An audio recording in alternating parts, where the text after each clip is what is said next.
When I see an anxious person, I ask myself, what do they want? For if a person wasn't wanting something outside of their own control, why would they be stricken by anxiety? Anxiety के ऊपर मेरे पास बहुत लोगों के message आए कि भैया anxiety रहती है, सारा टाइम माइंड में रहता है कि भाई माइंड आपका दो जगह पे हमेशा वॉन्डर करता रहता है, या तो पास्ट की मेमोरीज में या फ्यूचर की टेंशन में। इन दो जगहों पे आपका दिमाग जब भी घूमता मिलेगा आपको, आपको हमेशा अपने आप को एक ऐसी जगह पे, एक ऐसे स्टेट में देखने की आदत हो जाएगी कि आप खुद को हमेशा कमज़ोर पाओगे, खुद को हमेशा इस जगह पे पाओगे कि भाई हमेशा मेरे साथ ही ऐसा क्यों हो रहा है। एपिक्टेटस कहता है कि भाई एंग्जाइटी के बारे में, अगर तुम्हारे पास कंट्रोल नहीं है किसी चीज़ का, तो पहली बात तुम उसके बारे में सोच क्यों रहे हो। क्योंकि एंग्जाइटी स्टोइक फिलोसोफर्स के अकॉर्डिंगली एंग्जाइटी का मतलब यही है, loss of control. For a change आज मैंने नोटबुक में नहीं, अपने टैब में आप लोगों के लिए नोट्स बनाए हैं, बट मैं यही कोशिश करूँगा कि आप लोगों को इस वीडियो के एंड तक कुछ दिल की बात बताऊँ। ये वीडियो में मैंने आपको कोई एज सच बड़ी स्क्रिप्ट वगैरह लेके मैं आपके सामने नहीं बैठा हूँ। मैं बस एक दिल की बात करना चाह रहा था कि मेरे उम्र के या मेरे से छोटी उम्र के लड़के या लड़कियाँ एंग्जाइटी नाम की चीज़ से बहुत ज़्यादा जूझ रहे हैं। इसकी मेडिकल साइंस वगैरह के पीछे नहीं जाऊँगा, मैं स्टोइक बातें करने वाला आदमी हूँ। स्टोइक फिलॉसफी के थ्रू आपको समझाऊँगा कि आप एंग्जाइटी महसूस क्यों करते हो। एपिक्टेटस ने कहा कि जब भी मैंने किसी एंग्शियस आदमी को देखा तो मैंने उससे पूछा कि भाई इस बंदे को अपने कंट्रोल से बाहर की ऐसी क्या चीज़ चाहिए जिसके पीछे ये इतना एंग्शियस हो रहा है। अब जैसे तुम हो गए, तुम्हारे कंट्रोल में ये नहीं है कि भाई तुम्हारे एग्ज़ाम में कितने मार्क्स आएंगे। एग्ज़ाम तुमने दे दिया, उसके बाद कितने नंबर तुम्हारे एग्ज़ाम में आएंगे ये तुम्हारे कंट्रोल में नहीं है। तुम्हारे कंट्रोल में वो था कि तुम कितना पढ़ सकते हो, इतना पढ़ सकते हो कि तुम्हारे अच्छे नंबर आ जाएं। अब कितने आएंगे, कितनी ज़्यादा तुम उसको लेवरेज दे सकते हो कि 40 से 50 नंबर आएंगे, 100 में से 50 से 60 आएंगे। अब अगर तुम सोच के बैठो कि यार या तो मैं पास होऊंगा या मैं फेल होऊंगा, तो ये दोनों चीज़ें होंगी तुम्हारी एंग्जाइटी का कारण। ठीक है, अब ये तुम्हारे कंट्रोल में ही नहीं है। जैसे मैंने तुम्हें स्टार्टिंग में बताया कि दिमाग जो है वो दो जगहों पे ही आज की डेट में सबका भाग रहा है, या तो बीती हुई यादों में या फिर आने वाले फ्यूचर की वांट्स में, आने वाले फ्यूचर की टेंशन में। जो लोग यादों में डूबे रहते हैं वो अक्सर एंग्जाइटी जैसी चीज से इसलिए गुजर रहे होते हैं कि वो उन यादों से बाहर नहीं आ पा रहे। जो लोग फ्यूचर के बारे में सोच रहे होते हैं सारा टाइम, वो भी एंग्शियस रहते हैं। ये मैं अपनी तुम्हें बहुत सारी वीडियोस में बता चुका हूँ कि अगर तुम्हारा प्रेजेंट में काम अच्छा नहीं है तो तुम फ्यूचर के बारे में सोच के भी क्या उखाड़ लोगे। तुम प्रेजेंट में काम कर नहीं रहे हो और तुम सोच रहे हो कि तुम फ्यूचर में बढ़िया चीजें अचीव कर जाओगे। तुम्हारी चाहत है कंट्रोल की, जो तुम्हें मिलने से रहा, वो भी बाहर की चीज हो गई। तो मेरा तुमसे सवाल ये बनता है कि आखिर तुम कंट्रोल करना क्या चाहते हो। मैं लोगों को देख रहा हूँ कि सोशल मीडिया पे फॉलोअर्स की वजह से पागल रहते हैं, क्योंकि भाई उनको फॉलोवर नहीं मिल रहे। जब भी मैं किसी ऐसे बंदे को देखता हूँ ना कि जो सारा टाइम ही एंग्जाइटी में रह रहा है कि भाई मेरे साथ ये हुआ, मेरे साथ इसने बुरा करा, मेरे को मेरी बंदी ने ये कह दिया था और फिर छोड़ के चली गई, तो मैं सबसे पहले उससे ये सवाल पूछना चाहता हूँ कि भाई ऐसा क्या चीज़ थी जो तुम कंट्रोल करना चाहते थे उस टाइम पे। अब इसको तुम टाइमलाइन से समझो, तुम अभी प्रेजेंट में हो, तुम जा रहे हो पास्ट में, तुम बैठे प्रेजेंट में हो, तुम्हारा दिमाग पास्ट में जा रहा है, तुम सोच रहे हो कि भाई मेरे साथ साथ ऐसा करा, मेरे साथ वैसा करा, मुझे छोड़ के चली गई, या मेरे साथ मेरे टीममेट ने धोखा करा, मेरे पार्टनर ने मुझे धोखा दे दिया, बिजनेस में मैं बर्बाद हो गया। दूसरी तरफ तुम सोच रहे हो कि यार इस जो बंदी से मैं बात कर रहा हूँ, क्या ये पहले जैसी की तरह तो नहीं निकलेगी, क्या ये मुझे मेरे कमजोर टाइम में तो नहीं छोड़ जाएगी। तो तुम कॉन्स्टेंटली क्या कर रहे हो, तुम past future past future past future इसी चीज में भटके हुए हो, और इसी चीज में तुम लोग अपने दिमाग को निचोड़ निचोड़ के कचरा बना रहे हो उसका। जो चीज तुम्हारे कंट्रोल में नहीं है, जैसे कि पास्ट जो चला गया, फ्यूचर जो आने वाला है, तुम्हारे कंट्रोल में प्रेजेंट है। प्रेजेंट एक्चुअली कुछ है ही नहीं।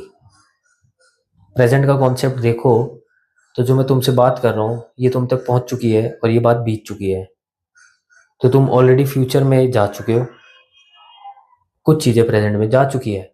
हर सेकंड को कितना भी डिवाइड कर लो, करते जाओ करते जाओ करते जाओ, वो फिर भी उसका एक पार्ट पास्ट होगा और अगला आने वाला पार्ट फ्यूचर होगा। तो प्रेजेंट है क्या? तुम्हें सही में लगता है कि कुछ ऐसा है प्रेजेंट में जो तुम कंट्रोल कर लोगे?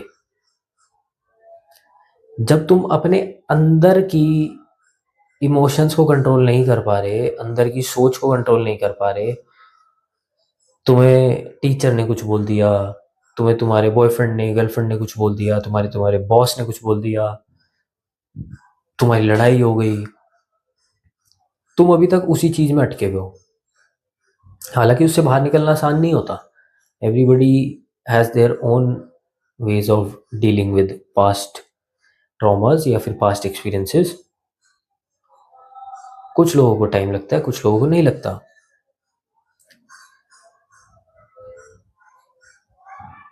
बट तुम्हें सबसे पहले ये सोचने की जरूरत है कि अगर कोई चीज तुम्हें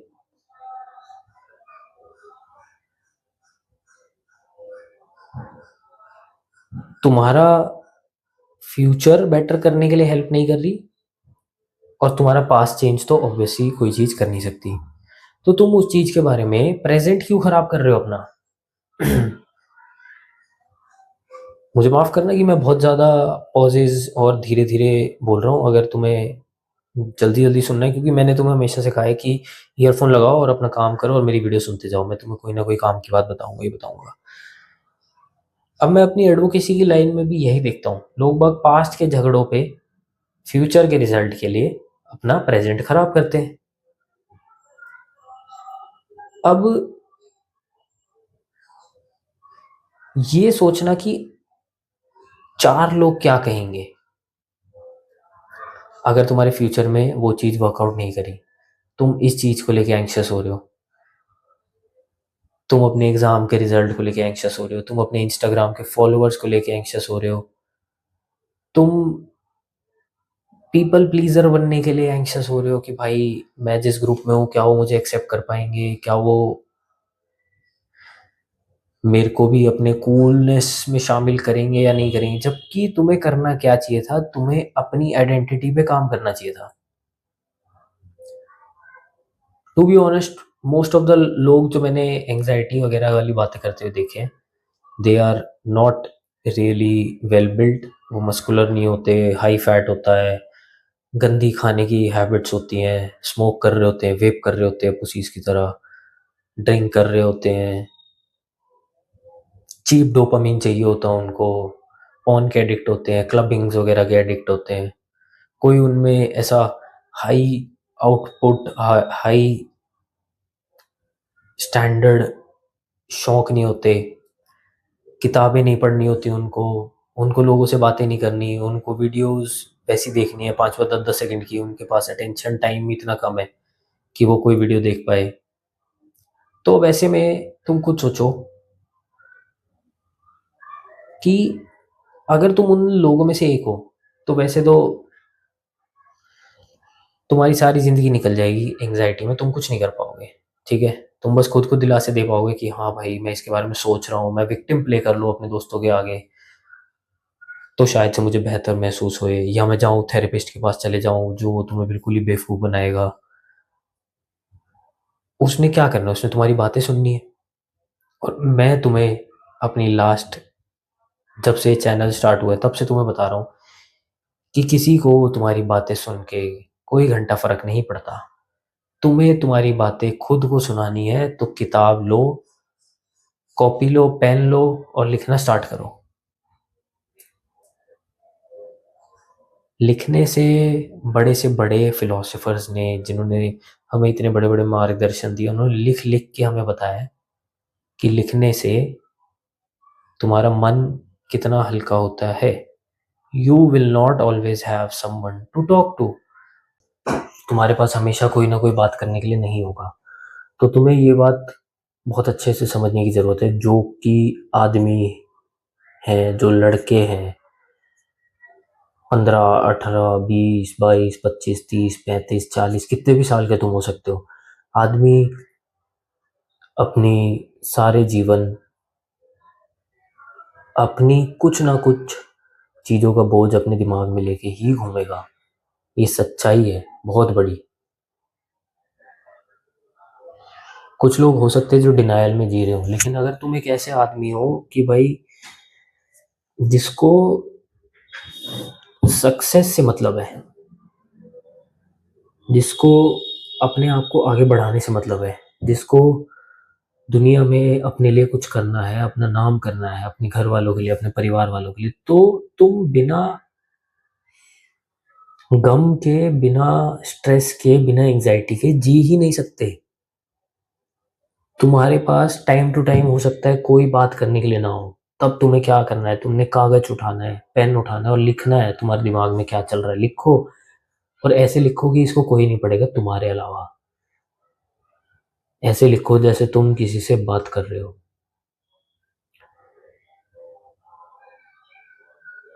जितने भी बड़े बड़े फिलोसोफर्स रहे हैं, वॉरियर्स रहे हैं, फाइटर्स, फ्रीडम फाइटर्स, कोई भी ले लो, तुम्हें क्या लगता है, क्या वो एंजाइटी से नहीं गुजरे होंगे? पर क्या वो कर रहे होंगे जो तुम आज कर रहे हो? मेरा सवाल यंग जनरेशन से, ये तो बहुत स्टार्टिंग से रहता है कि क्या तुम सही में एंजाइटी के शिकार हो, या तुम एंजाइटी की आड़ में आके अपने आलस को छुपा रहे हो, अपनी नाकामयाबियों को छुपा रहे हो, कि भाई तुम खुद को ही फेस नहीं करना चाह रहे।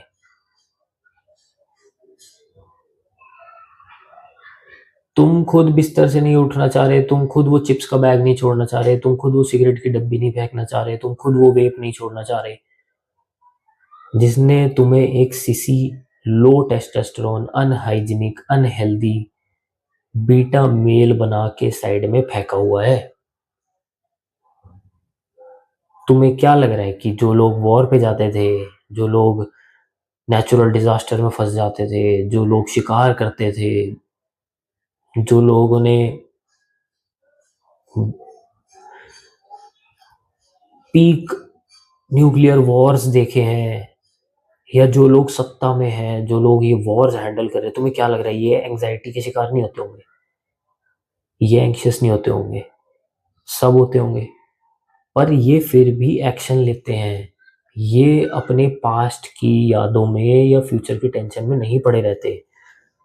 नो मैटर तुम कितने एंग्जाइटी के शिकार हो रहे हो, अगर तुम एक आदमी हो तो you have to put on that mask and you have to act like there is nothing that could stop you from achieving your goals. तुम्हारा माइंडसेट इतना वीक बनता जा रहा है, तुम्हें संतुष्टि मिल जाती है चीप ऑन देख के, चीप वीडियोस देख के, इंस्टा पे ठुमके लगाती लड़कियां देख के।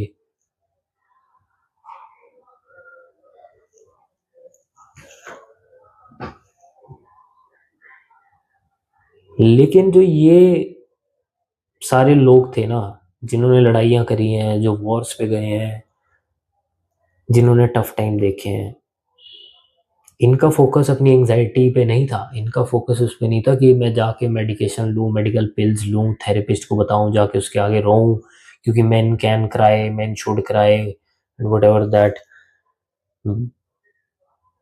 shitty mentality is.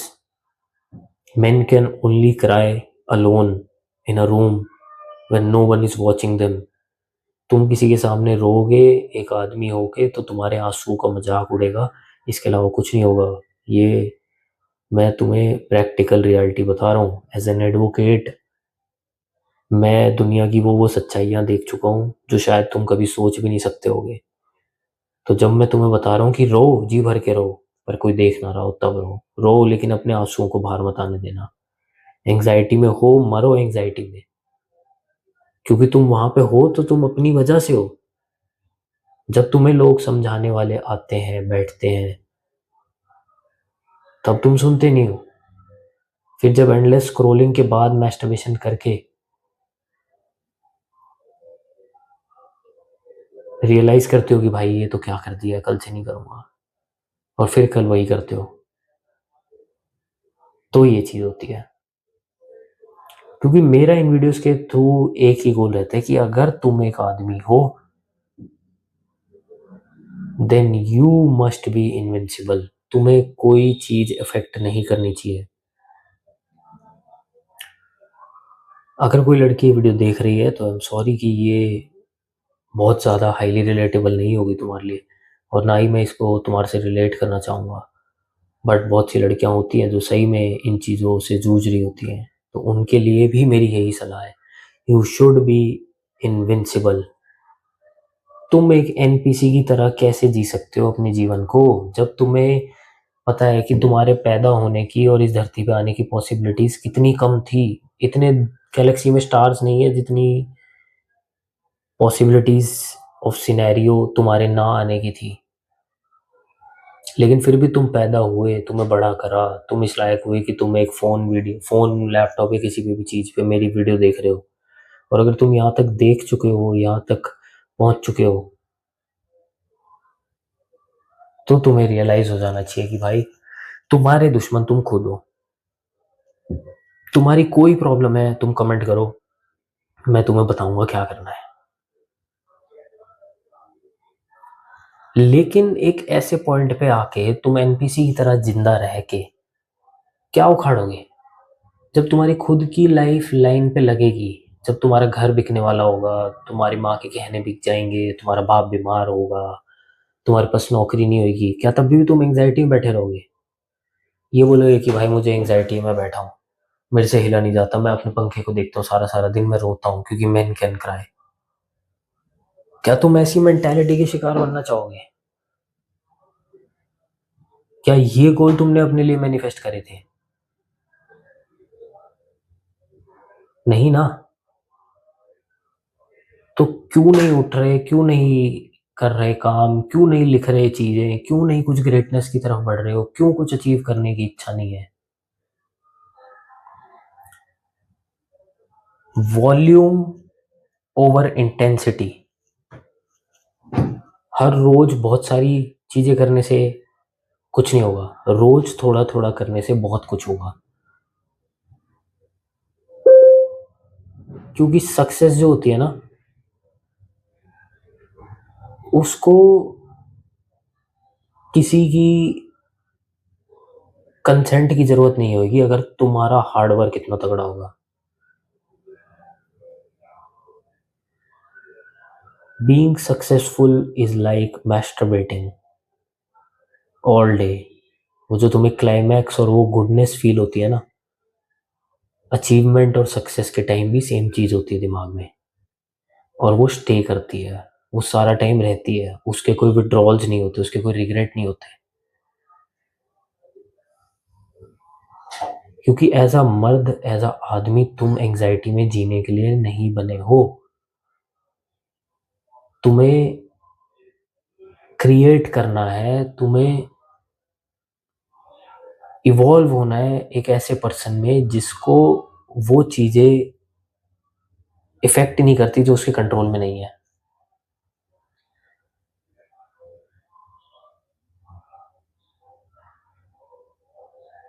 डिप्रेशन और ये एंजाइटी वाले पार्ट्स आए क्यों ना, ये तो आएंगे ही अगर तुम सारा दिन पड़े रहोगे बेड पे और तुम लड़कियों की यादों में गुम रहोगे, या लुटाए हुए पैसे, उड़ाए हुए पैसे और बीते हुए वक्त वक्त की तरफ हमेशा पड़े रहोगे, तो वो तो तुम्हें सताएगा ही। उससे तुम बच के थोड़ी जा सकते हो, क्योंकि तुम्हारा जो प्राइमल इंस्टिंक्ट है लाखों सालों से, वो हमेशा से अटैक वाला रहा है, वो हमेशा से एक हार्डकोर शिकारी का रहा है, क्योंकि तुम ऐसे ही इवॉल्व हुए हो, ना कि एक ऐसे तरीके से कि बस जो बेड पे पड़ा है, पड़े पड़े सारा सारा दिन निकल गया। तो मेरे भाई, मैं तुमसे इस वीडियो के माध्यम से ये चाहता हूँ कि एंजाइटी तुम्हारी उम्र में हो सकता है तुम्हें हो, पर किसी को घंटा फर्क नहीं पड़ता उसके बारे में। मेरी पिछली जाके 10 वीडियोस देख लेना, तुम्हारी हर एक प्रॉब्लम का हल मैंने निकाला होगा, तुम्हें बताया होगा। लेकिन कितने हैं जो वो उस चीज को सॉल्व करने के लिए काम करेंगे? बहुत कम। वो फिर पड़े रहेंगे, फिर इंस्टाग्राम स्क्रॉल करते रहेंगे, फिर टाइम वेस्ट करते रहेंगे। मेरी वीडियो, पहली वीडियो से मैंने बताना शुरू करा था कि तुम्हारे लिए सोशल मीडिया कब काम का है, कैसे काम का है। एंड में मैं तुम्हारे से यही दरख्वास्त करूंगा कि आदमी हो तो डेंजरस बनना पड़ेगा। डेंजरस बनो इंटेलेक्चुअली, डेंजरस बनो अपनी सोच की गहराई की वजह से। ये डेंजरस वो नहीं होता जो बंदूक लेके लोगों को मारे, वॉयलेंट नहीं बनना, बट केपेबल बनो अपने ऐसे डिसीजंस लेने के लिए जो तुम्हारी और तुम्हारी आने वाली पीढ़ियों को सुरक्षित करे।